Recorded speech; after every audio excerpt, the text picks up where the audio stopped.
우리는 속물이라는 단어를 간혹 사용하죠. 또한 흔히 말하는 그 속물 근성이라는 단어가 있습니다. 외형적으로 나타나는 가치를 우선적으로 추구하는 성향을 말합니다. 비싼 차를 탄 사람에게 고개를 숙이는 자세가 속물 근성이라고 하죠. 마찬가지로 좋은 차를 탔기에 다른 사람보다 낫다라고 생각하는 것, 또는 저 사람이 저 정도 탔으면 나도 그 정도는 타야지라고 생각하는 것, 속물 근성입니다. 물론 좋은 차를 소유하는 것은 문제되지 않습니다. 단지 자동차와 같은 외형적인 것을 가치 기준으로 삼는 것이 문제가 되죠. 외형적인 것을 판단의 기준으로 삼아 남보다 낫다라고 생각하는 경우를 말합니다. 그래서 저 사람은 속물이야 라고 하는 그 말의 의미는 남보다 앞서기 위해서 도덕성, 인간성을 무시하며 재물이나 권력을 탐하고 수단, 방법을 가리지 아니하는 사람을 가리킬 때 주로 사용합니다. 속물은 눈에 보이는 것을 중요시 여기기 때문에 자기보다 못한 사람, 자기보다 가난한 사람, 자기보다 무능한 사람이 주위에 얼마나 많은지를 따져서 자기의 삶의 가치를 측정해 버립니다. 그래서 삶의 목표는 다른 사람들보다 높아지고 더 많이 갖고 더 능력 있는 사람이 되는 것입니다. 그래서 열심히 살고 때로는 성실한 사람이다라는 칭찬까지도 받겠죠. 물론 삶의 목표가 높아지고 많이 소유하고 실력 있는 사람이 되는 것은 신앙과 대립되지 않는 것이죠. 믿는 사람들도 당연히 요셉과 다니엘과 같이 높아질 수 있습니다. 아브라함과 같이 그 지역에서 최고의 부자이고 욥과 같이 그 당시에 갑부가 될 수도 있습니다. 믿는 자들도 학식과 실력을 최대한으로 개발해야 합니다. 우리 자녀들이 이 땅에서 요셉과 다니엘, 아브라함과 욥과 같이 우뚝 서게 되어져서 하나님 나라를 세우고 우리가 살고 있는 이 땅에 복을 가져다 주는 신앙 인격자가 되며 실력자가 되기를 원합니다. 그리고 그렇게 되도록 그들의 신앙과 실력을 양육할 책임이 우리 모두에게 있는 것입니다. 단지 비교, 만족하는 속물 근성 때문에 높아지려고 하고 가지려고 하고 그래서 질투와 경쟁심으로 살아가는 것은 경계해야 하는 것이죠. 비교, 만족하는 속물 근성과 가치관으로 사는 사람은 자기에게만 관심이 있고 남과 사회에는 관심이 없습니다. 남과 비교해서 더 높아지고 더 많이 갖고 더 능력을 소유하기를 원할 뿐입니다.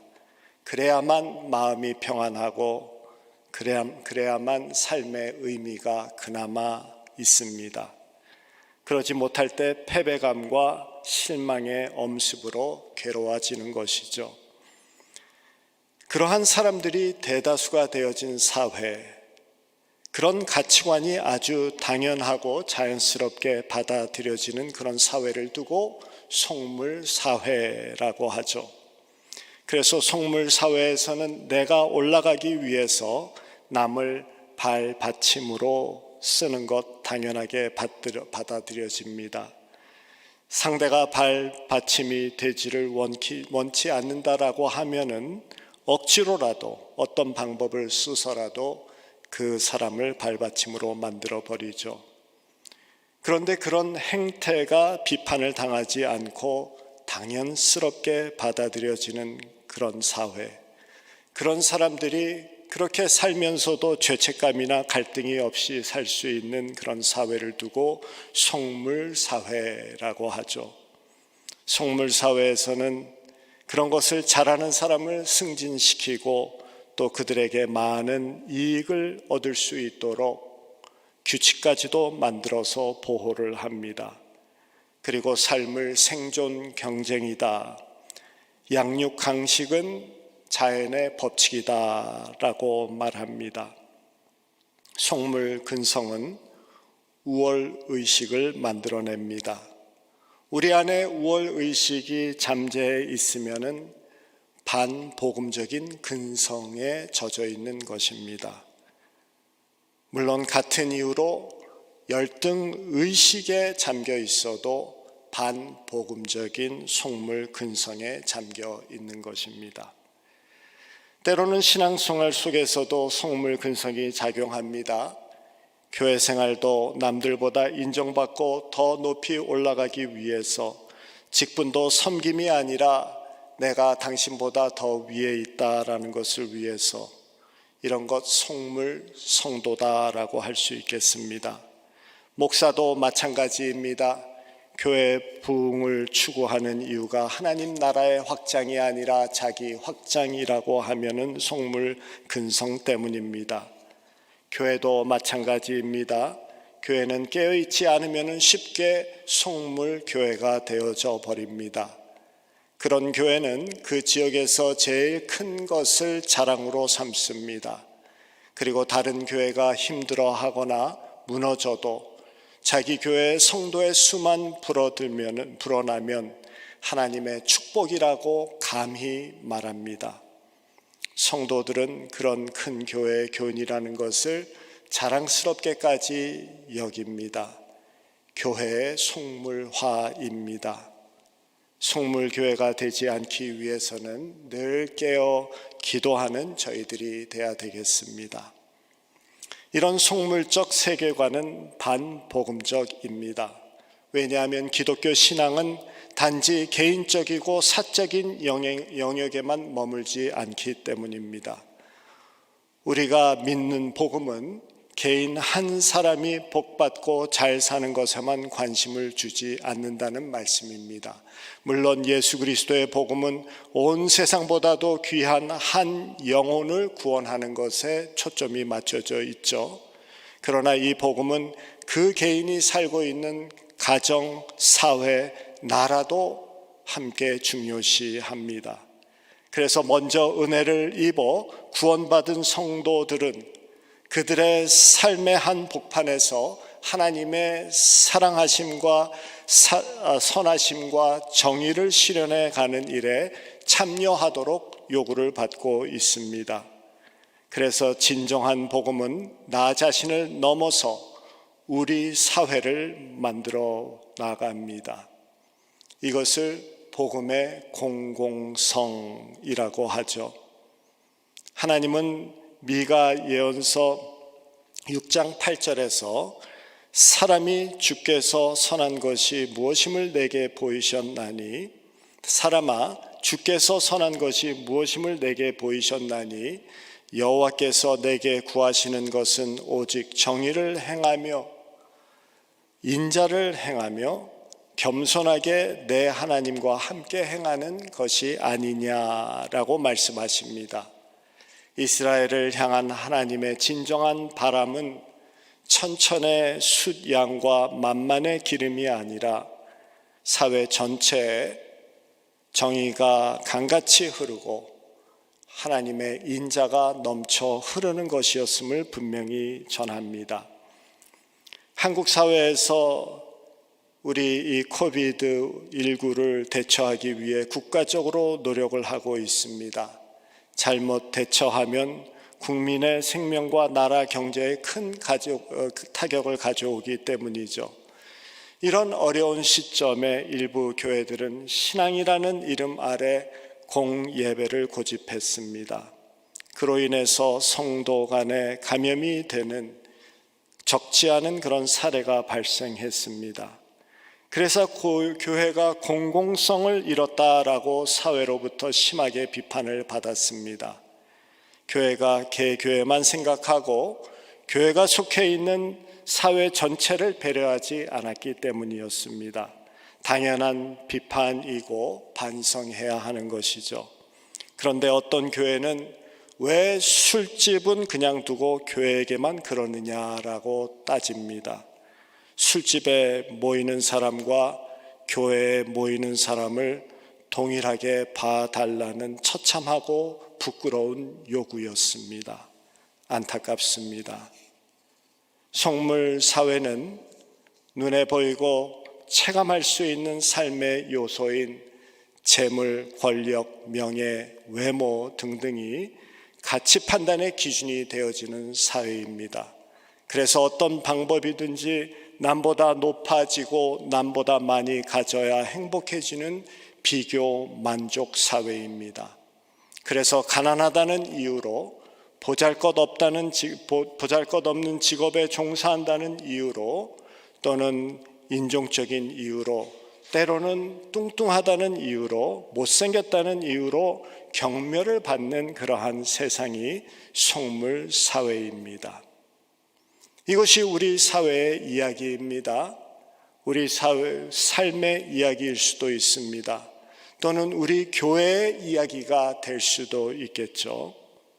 그리고 오늘 본문에 나오는 제자들의 이야기임이 분명합니다.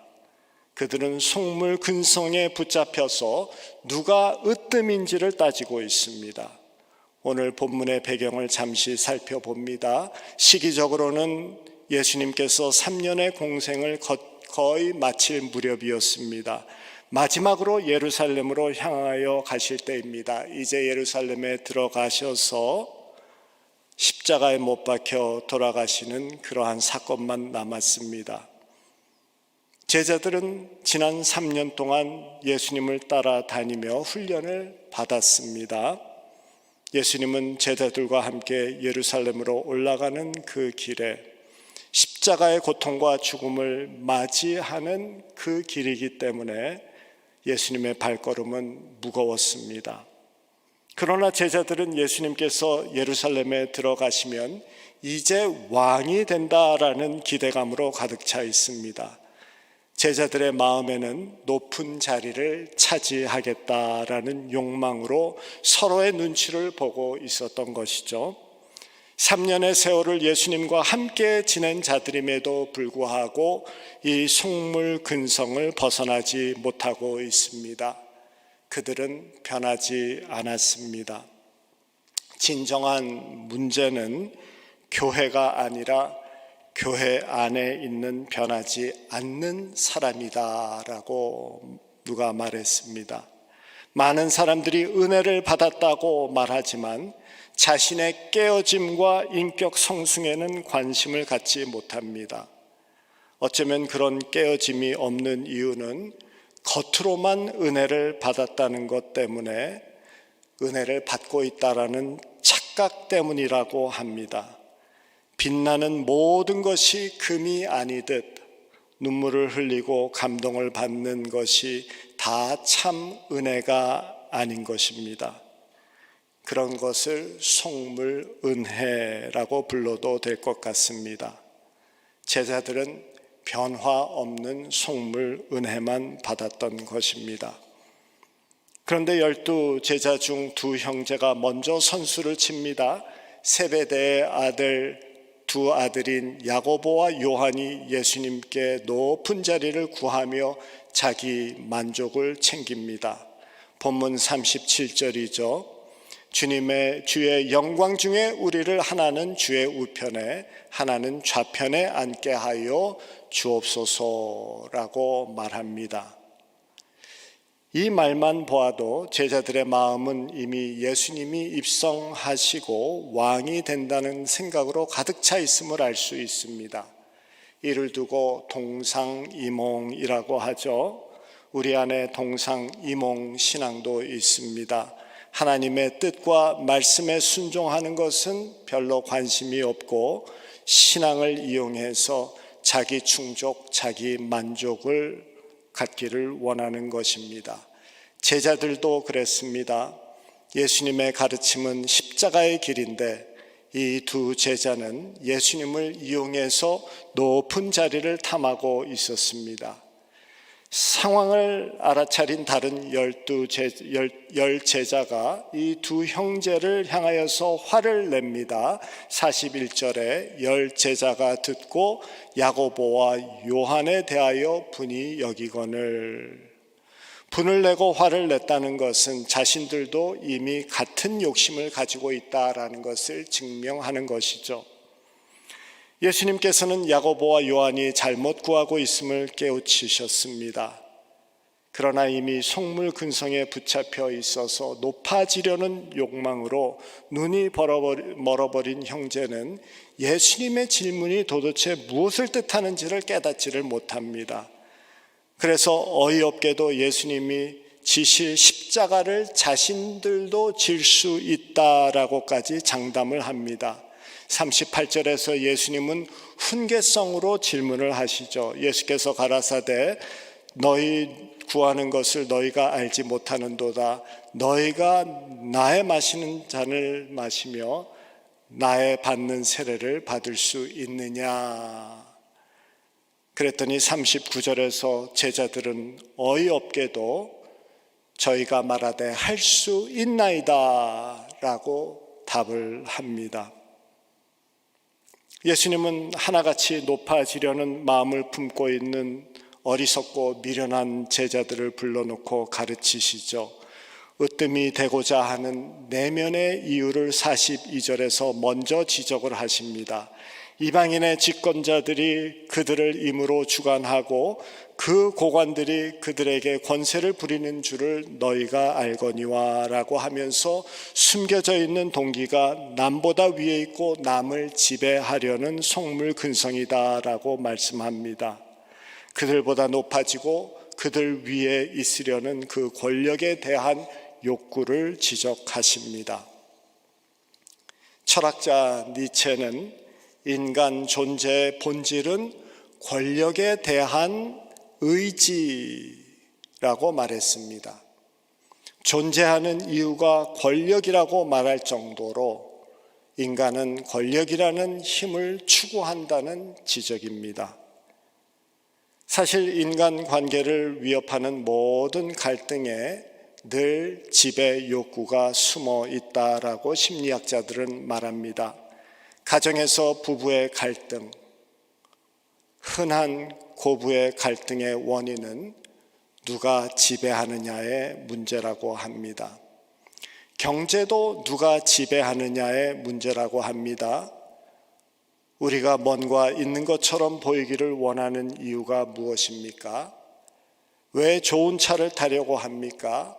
왜 품질과 기능에 있어서는 차이가 거의 없음에도 불구하고 몇 배의 가격을 주면서 좋은 것을 소유하려고 합니까?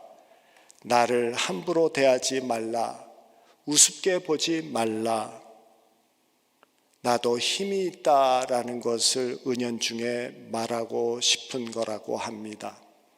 정치 세계에도 갈등이 계속되어지는 이유는 모두 지배하려고 할 뿐이지 진정으로 국가나 국민을 위한 봉사는 마음에 없기 때문이다라고 합니다. 이렇게 세상 모두는 권력에 사로잡혀 있고 집착하며 추구합니다. 권력을 추구하는 이 인간의 욕망을 상향성을 향한 욕망이라고 기독교 영성가였던 헨리 나우엔 박사가 말씀하셨습니다. 인간은 누구나 속물의 가치, 으뜸의 가치, 지배의 가치, 영향력의 가치, 높아짐의 가치를 추구하라는 유혹 속에 살고 있다라는 것입니다. 그러나 예수님은 하향성의 삶을 추구하라라고 말씀하십니다. 43절부터입니다. 너희 중에 그렇지 아니하니 너희 중에 누구든지 크고자 하는 자는 너희를 섬기는 자가 되고 너희 중에 누구든지 으뜸이 되고자 하는 자는 모든 사람의 종이 되어야 하리라. 인자가 온 것은 섬김을 받으려 함이 아니라 오히려 섬기려 하고 자기의 목숨을 많은 사람의 대속물로 주려 함이라. 하향성 가치는 낮아짐과 섬김을 추구하는 거룩한 욕망입니다. 이 하향성을 추구하는 삶은 복음의 공공성을 이루는 삶입니다. 나만 잘 먹고 잘 살겠다라는 그 길을 걷는 것이 아니라 함께 더불어 잘 살자라는 길입니다. 이 하향성을 추구하는 삶은 비교 만족하는 속물 근성을 거부하고 남을 발받침으로 삼지 않고 어깨 동무하며 함께 걷겠다라는 것입니다. 예수님은 참된 제자는 무엇이냐라고 말씀하시면서 비교 만족 속물 근성을 거부하며 섬김의 길, 낮아지는 길을 어깨 동무하면서 걸어가는 자다라고 오늘 본문에서 말씀하시고 계시는 거죠.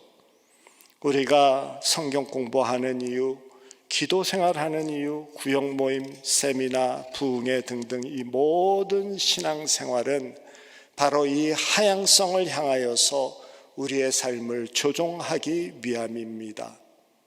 실력을 쌓고 재물을 모으고 권력을 갖는 이유도 어깨 동무하면서 함께 걸어가다가 혹시라도 절뚝거리는 자가 있으면 그들의 발이 되어주기 위해서, 혹시라도 피곤해서 넘어지는 자가 있으면 그들의 힘이 되어주기 위해서, 함께 걷기 위해서 추구하는 것입니다.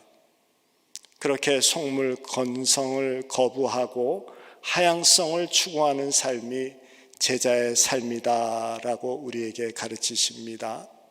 주님이 오시는 그날까지 우리는 이 속물 근성을 거부하며 하향성을 추구합니다. 주님이 오시는 그날까지 이 좁은 길을 걸어가는 자들이 제자이고 믿는 자들입니다. 십자가의 길은 하향성을 추구하는 길이다라고 말씀하십니다. 오늘 2021년 첫 예배를 드리는 우리는 제자를 양육하는 예수 공동체라는 새로운 표어를 가지고 새해를 맞이합니다. 얼마 전에 말씀드렸지만은 2020년에 가장 큰 피해를 본 사람들은 우리의 자녀들이다라고 생각했습니다. 그래서 올해는 기회가 주어지는 대로 어떻게 해서든지 전 교회적으로 우리 자녀들의 교육에 좀 더 신경을 쓰고 좀 더 관심을 갖자라는 마음에서 이 표현을 정했습니다. 자녀들이 그렇게 되려면은 우리 어른들이, 부모들이 먼저 그렇게 돼야 되겠죠. 우리 부모들이 올바른 신앙 사고를 가져야 될 것입니다. 제자의 올바른 신앙 사고, 가치관을 예수님께서 오늘 참된 제자가 무엇이냐라는 것을 말씀하시면서 복음의 공공성을 이루고 속물 근성을 거부하며 하향성을 추구하는 섬김의 길, 낮은 자의 길, 어깨 동무하며 함께 가는 삶이다라고 말씀하십니다. 부모된 우리가 먼저 비교 만족의 속물 근성을 거부합시다. 어깨 동무하고 걸어가는 하향성의 길을 살아갑시다. 그리고 우리 교회 공동체 자녀들에게도 어깨 동무하며 걸어가는 이 제자의 삶을 훈련시키고 이 사회에서 참 이 나라를 세우는, 하나님의 나라를 확장하는 요셉과 다니엘과 같은 그러한 자들로 우리가 함께 만들어 나가는 이 일에 마음을 두고 노력을 함께하는 한 해가 되기를 주님의 이름으로 축원합니다.